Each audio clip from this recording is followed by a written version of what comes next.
What is the spirit of Python? What is a Python spirit?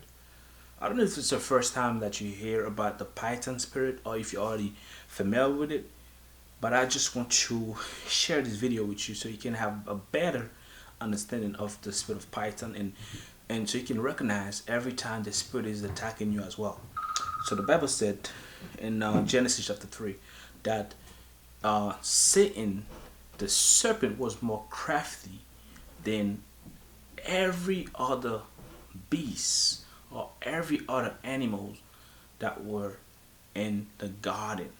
So why would Satan use a serpent type spirit to attack Adam and Eve? So why did Satan use like a lion or any different kind of animals? It's because the Bible says it's because the serpent was more crafty or more deceptive than any other animals.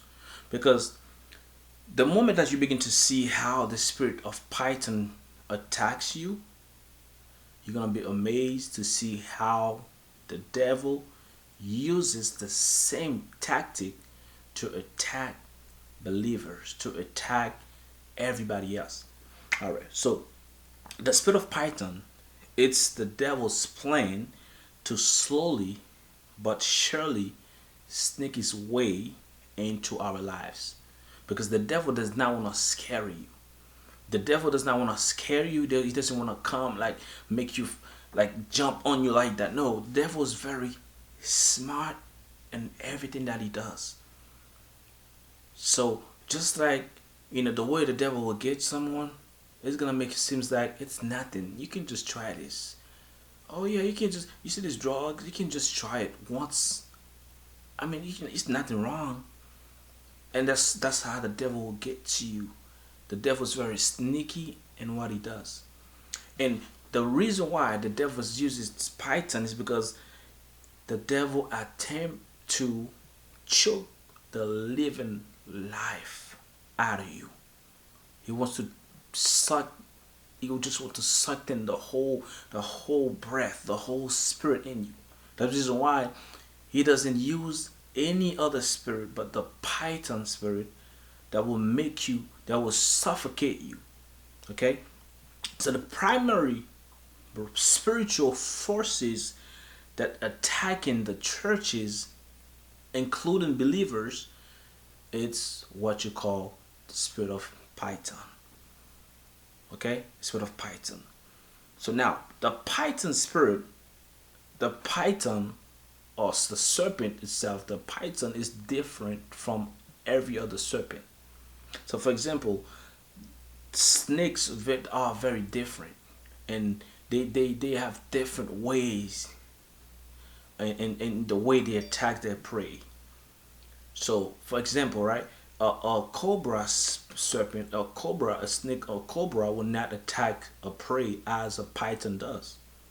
So for example, the python will just wrap itself around you and to suffocate you, because they do not bite and they do not use no poison. But on the other hand, a cobra will use poison to inject into our body to kill us or to kill any animals, right? But Satan uses the python for a reason. So there's four things that the python spirit will do. Now, number one, when they see an animal or when they see someone, they will wait patiently. They will wait. They're not in a rush. They will wait. It doesn't matter how long they take, they will wait for their prey.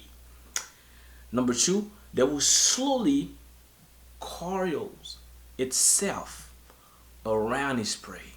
In other words, they will approach you very subtle. They will approach you so deceptive. Like I'm telling you, you can't. You're not gonna know if they are so close to you. They're gonna already come and wrap themselves around you. So number three. So how do they attack you? They will begin to squeeze. The moment they wrap themselves around their prey, they begin to squeeze little by little, little by little. They begin to squeeze. they begin to tighten up. Number four, once the grip gets tighter enough, and then now they can suffocate you because they use this muscle to suffocate their prey. It's the same way Satan uses. If you notice in the book of Genesis chapter 3, so the Bible said that Satan, talking about the serpent, because Satan is a spirit that enters the serpent, he uses the same tactic, just four things, which is they wait patiently, and then they will coil themselves around their prey, and they will begin to tighten up, they'll begin to squeeze little by little, and then afterward, the moment they get a good grip, they will just suffocate their prey. That's what Satan did to Adam and Eve in the garden. Instantly, the loss, the battle, instantly, the loss, the dominion God has given them to govern the whole earth, to govern the whole animals that were in the garden. Satan took dominion from them. It is the same way. Satan uses the same tactics today. He uses the same spirit of Python to attack us. I'm going to share with you guys 7 signs to recognize when you are being attacked under the spirit of Python. Every time you feel like that, it's time for you to pray. It's time for you to go in a warfare prayer. It's time for you to pray with power. Number 1, loss of spiritual desire. What do I mean by that? The moment that you used to have desire for spiritual thing, you see, you don't have no desire to pray. You don't have no desire to read the Bible. You don't have no desire for worship. You don't have no desire for fellowship. You don't have no desire to go to church. Python, the spirit of Python is attacking you. That's the number 1, loss of spiritual desire. Number 2, physical fatigue. I'm not saying that if you work a double shift, 16 hours or 8-hour shift, and you're tired, that's a natural tired. But let's say that if you sleep throughout the whole day, next thing you know, you feel there's a fatigue, there's a tiredness, something is not right. You might be under attack by the spirit of Python. Physical fatigue. Number 3, weak prayer life. You used to pray a lot. Next thing you know, all of a sudden you can't pray. The spirit of Python is beginning to suffocate you. The spirit of Python is beginning to attack you. It's time for you to pray. Number 4, feeling overwhelmed and hopelessness. You feel overwhelmed and you are hopeless. You have no hope at all. It's like there's somebody that I spoke to, a very close friend of mine. Sometimes she's like, oh, I feel so overwhelmed. I feel so hopeless. It's like I don't really know what to do. Most of the time, it's the spirit of Python that's attacking the person, but we don't really know sometimes because the Bible said, "My people are perished for lack of knowledge." Once you know, like you're not supposed to be feeling overwhelmed, because the Bible said, "Be anxious for nothing, but everything." You need to pray, make your workers to God. Don't feel anxious. Don't allow no anxiety to take your peace. Don't allow nothing at all that the enemy will use against you to rob you from the joy. Number 5, old habits, lifestyle resurface. Now, what do I mean by that? If you used to, it's like God set you free from a lifestyle, and next thing you slowly going back to it. The spirit of Python bringing you back. The spirit of Python suffocating you. It's time for you to pray. It's time for you to seek God. Number 6, pulling away from godly relationship. It's like you do not want to go to church no more. You do not want to fellowship with no believers. You just want to be left alone. The spirit of Python, it's separating you. The spirit of Python is attacking you.